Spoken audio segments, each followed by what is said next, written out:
전능하사 천지를 만드신 하나님 아버지를 내가 믿사오며 그 외아들 우리 주 예수 그리스도를 믿사오니 이는 성령으로 잉태하사 동정녀 마리아에게 나시고 본디오 빌라도에게 고난을 받으사 십자가에 못 박혀 죽으시고 장사한 지 사흘 만에 죽은 자 가운데서 다시 살아나시며 하늘에 오르사 전능하신 하나님 우편에 앉아 계시다가 저리로서 산자와 죽은 자를 심판하러 오시리라. 성령을 믿사오며 거룩한 공예와 성도가 서로 교통하는 것과 죄를 사하여 주시는 것과 몸이 다시 사는 것과 영원히 사는 것을 믿사옵나이다. 아멘. 찬송가 502장입니다. 찬송 502장입니다. 빛의 사자들이여 어서 가서 어둠을 물리치고 주의 진리 모르는 백성에게 복음의 빛 비춰라. 빛의 사자들이여 복음의 빛 비춰라. 죄로 어두운 밤 밝게 비춰라. 빛의 사자들이여 선한 사역 위하여 힘을 내라. 주 함께 하시겠네. 주의 크신 사랑을 전파하며 복음의 빛 비춰라. 빛의 사자들이여 복음의 빛 비춰라. 죄로 어두운 밤 밝게 비춰라. 빛의 사자들이여 주님 부탁하신 말 순종하여 이 진리 전파하라. 산을 넘고 물 건너 힘을 다해 복음의 빛 비춰라. 빛의 사자들이여 복음의 빛 비춰라. 죄로 어두운 밤 밝게 비춰라. 빛의 사자들이여 동서남북 어디나 땅끝까지 주님만을 지하고 눈 어두워 못 보는 백성에게 복음의 빛 비춰라. 빛의 사자들이여 복음의 빛 비춰라. 죄로 어두운 밤 밝게 비춰라. 빛의 사자들이여. 아멘. 이 시간 우리에게 주시는 하나님의 말씀 신약 성서 마태복음 11장 1절부터 10절까지입니다. 신약 성서 17면 마태복음 11장 1절로부터 10절까지 같이 읽겠습니다. 예수께서 12제자에게 명하기를 마치시고 이에 그들의 여러 동네에 가르치시며 전도하시려고 거기를 떠나 가시니라. 요한이 옥에서 그리스도께서 하신 일을 듣고 제자들을 보내어 예수께 여짜오되 오실 그이가 당신이오니까 우리가 다른 일을 기다리오리까.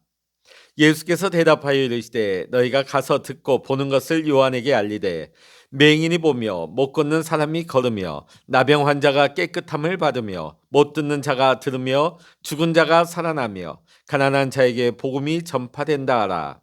누구든지 나로 말미암아 실족하지 아니하는 자는 복이 있도다 하시니라. 그들이 떠나매 예수께서 무리에게 요한에 대하여 말씀하시되 너희가 무엇을 보려고 광야에 나갔더냐? 바람에 흔들리는 갈대냐? 그러면 너희가 무엇을 보려고 나갔더냐? 부드러운 옷 입은 사람이냐? 부드러운 옷을 입은 사람들은 왕궁에 있느니라. 그러면 너희가 어찌하여 나갔더냐? 선지자를 보기 위함이었더냐? 옳다. 내가 너희에게 이르노니 선지자보다 더 나은 자니라. 기록된 바 보라 내가 내 사자를 내 앞에 보내노니 그가 내 길을 내 앞에 준비하리라 하신 것이 이 사람에 대한 말씀이니라. 아멘. 할렐루야.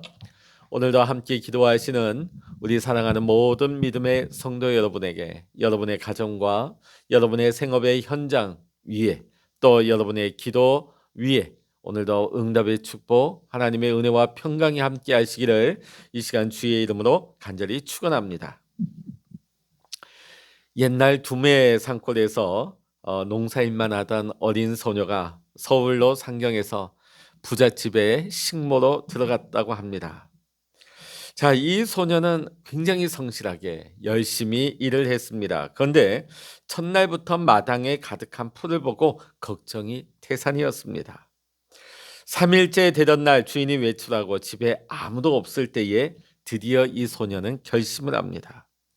새꼬챙이로 질긴 풀뿌리를 뽑아내느라 온몸이 땀에 젖었고 손에는 물집이 생겨 아팠지만 땀을 흘리며 멈추지 않았습니다. 왜냐하면 주인이 깨끗해진 이 마당을 보고 기뻐할 것을 생각하며 또 칭찬받을 것을 기대하면서 이 모든 힘든 과정을 감내했던 것입니다. 오후에 모든 작업을 끝내고 주인이 돌아왔습니다. 자, 그런데 주인이 이 마당의 깨끗해진 광경을 보면서 굉장히 황당해했다고 합니다. 왜냐하면 그동안 자신들이 힘써 정성을 다해 가꾸었던 고급 잔디가 한순간에 다 뽑혀진 것을 보았기 때문입니다. 이 주인 부부는 이 소녀를 매우 꾸중을 했다고 합니다. 그때 힘을 다해 일하고 꾸중을 들은 이 소녀는 억울해서 펑펑 울었다고 합니다. 왜냐하면 자신의 열심과 착한 마음을 몰라준 이 주인 부부가 야속하게 느껴졌기 때문입니다. 여러분, 이 일이 왜 생겼을까요? 소녀의 마음을 몰라준 주인의 야박한 성품 때문입니까? 아닙니다.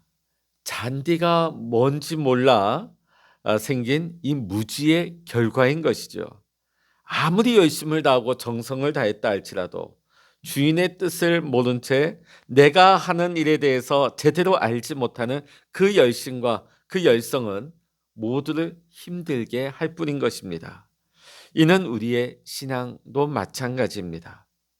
우리가 열심히 최선을 다해 교회에서 신앙생활을 하고 예배드리고 우리가 헌신할 수 있습니다. 하지만 주인이신 하나님의 뜻을 모르고 하는 모든 일들은 오히려 교회를 위한다고 하는 일들이 결과적으로는 교회를 어렵게 하거나 힘들게 할 수 있습니다. 하나님의 나라, 하나님의 일을 방해할 수도 있다는 것이죠. 그러기에 우리 믿음의 신앙인들은 힘써 하나님의 뜻을 알아야 하는 것입니다. 그리고 그분의 뜻에 따라 그 말씀대로 순종하며 살아갈 수 있어야 하는 것입니다. 우리가 날마다 하나님의 뜻을 배우고 하나님의 말씀을 우리의 삶으로 우리가 살아간다면 우리는 그 어떤 상황을 만난다 할지라도 흔들림 없는 믿음의 소유자로 승리의 삶을 살아가게 될 것입니다. 그래서 예수님의 주된 사역은 바로 이 하나님의 나라, 하나님의 뜻에 대해서 가르치는 사역이 주를 이루게 되어집니다.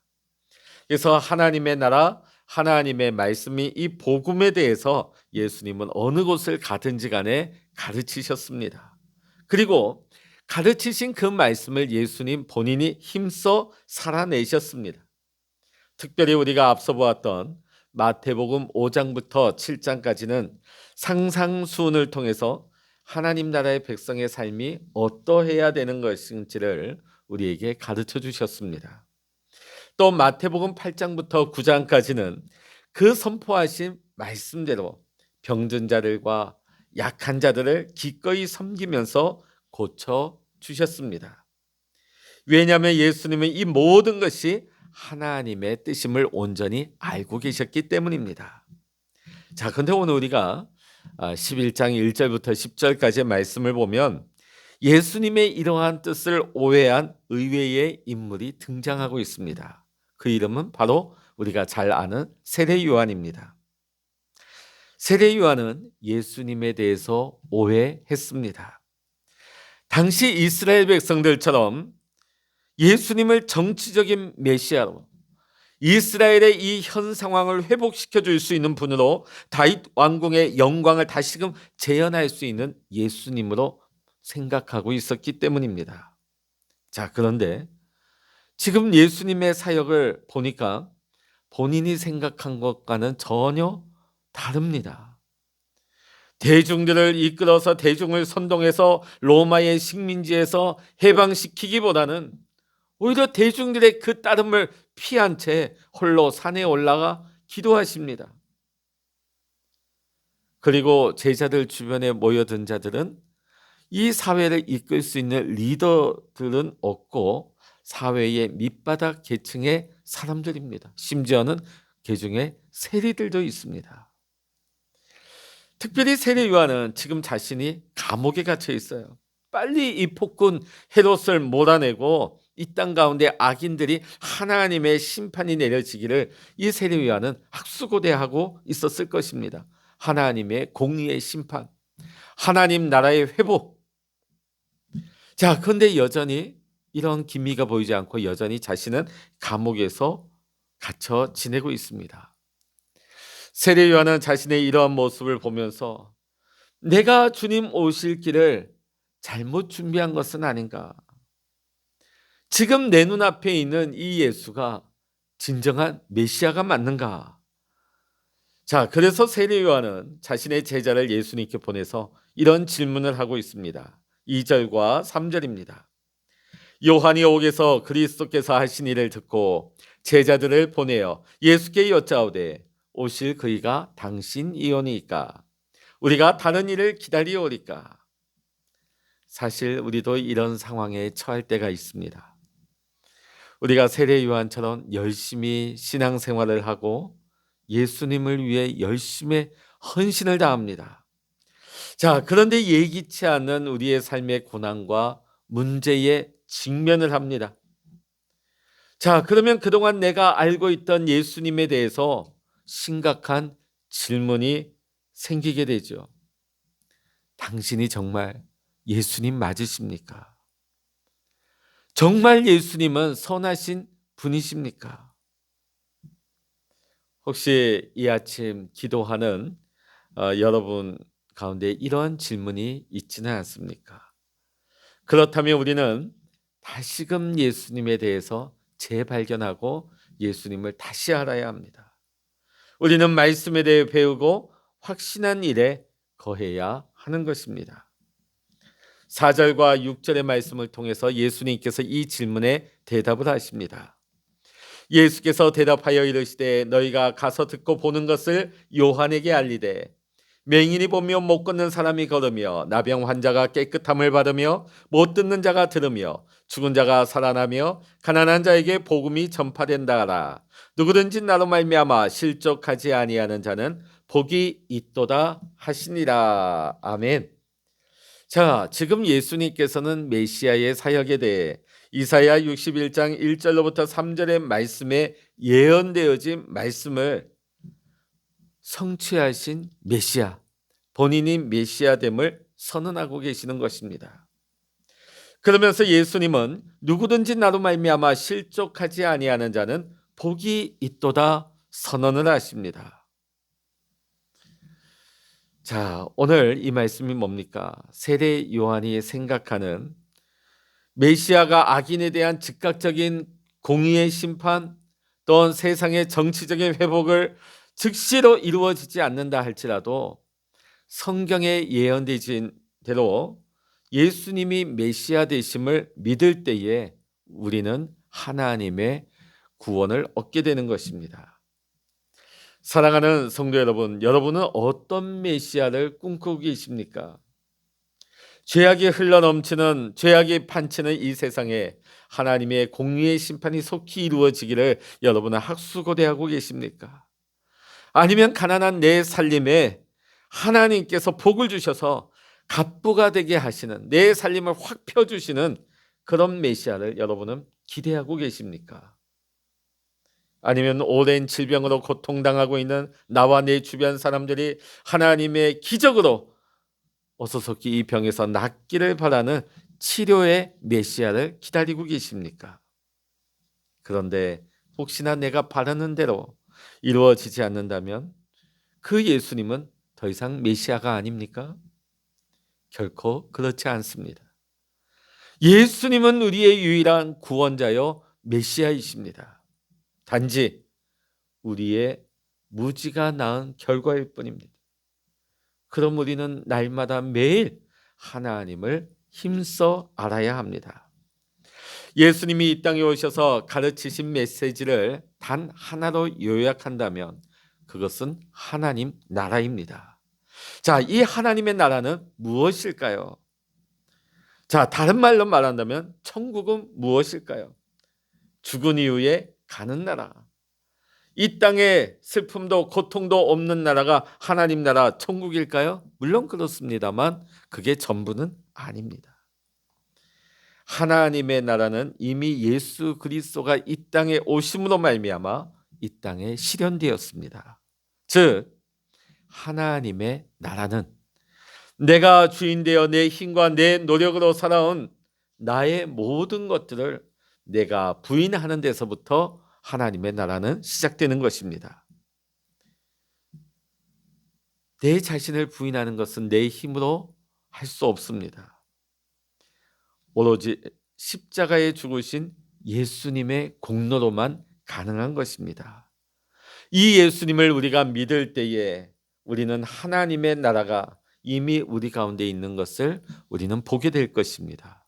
즉 내가 주인이 아니라 하나님이 나의 주인 되셔서 하나님의 통치를 받으며 우리는 살아가게 되는 것입니다. 이제 인간의 눈에 보이는 것을 쫓아서 살아가는 것이 아니라 눈에 보이지 않은 영원한 것을 바라보며 믿음으로 살아갑니다.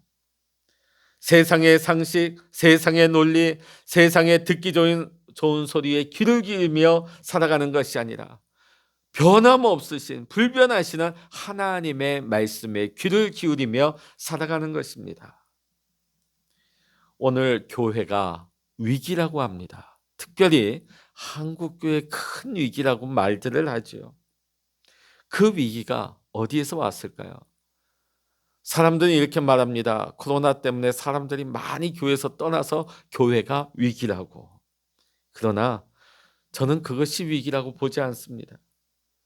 오늘 수많은 교회가 바로 하나님의 나라를 놓쳐버린 것이 진정한 위기의 근본입니다.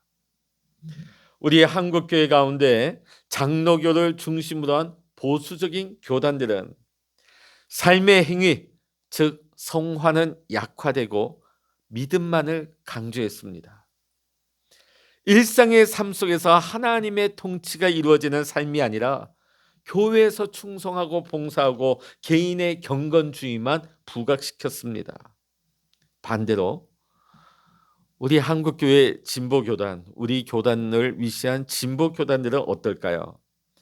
하나님 나라의 뜻이 하나님의 통치를 받으며 살아가는 삶에 대한 균형 잡힌 시각을 놓쳐버리고 사회 평등, 정의의 실현으로만 하나님의 통치를 바라보았습니다.